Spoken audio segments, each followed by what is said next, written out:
გიორგობის ბრწყინვალე დღესასწაულს გილოცავ ჩემო ქართველებო. მოკლედ ეს სიყვარული რო არ დაგანახოთ და არ გაგიზიაროთ, მცირე კადრებით არ შემიძლია.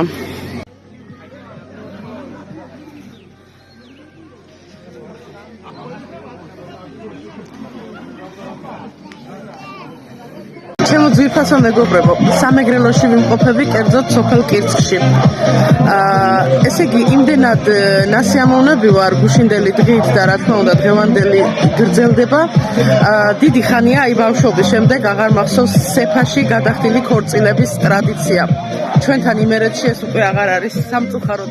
იქ იყო ძალიან ბევრი სიყვარული, ძალიან ბევრი სითბო, მეზობლების, მეგობრების, ნათესავების თავშეყრის ადგილი. კი მართალია დარბაზებში გადაინაცვლა ამ ყველაფერმა, მაგრამ რაღაცნაირად მაინც მგონია, რომ როცა ადამიანები ერთმანეთს ისე გულითადად ეხმარებოდნენ, როგორც ჩვეოდა ხოლმე სეფის ქორწილებს, ის სითბო, ის სიყვარული ჩემის აზრით დაიკარგა.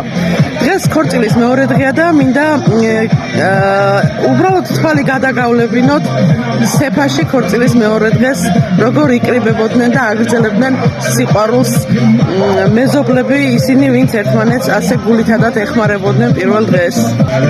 აი ეს ძვირფასი სეფა, სადაც ულამაზესი ქორწილი იყო გუშინ, ძალიან ლამაზად გაფორმებული სეფა და უბრალოდ შეგახედებთ ახლა როგორ აგრძელებენ დღეს სიყვარულს.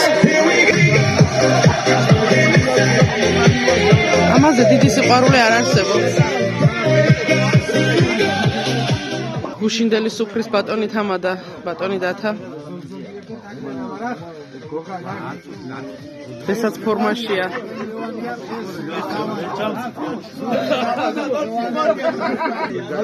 იგი სიძე ბატონი. სასწაული ამბებია ხალხო, სასწაული.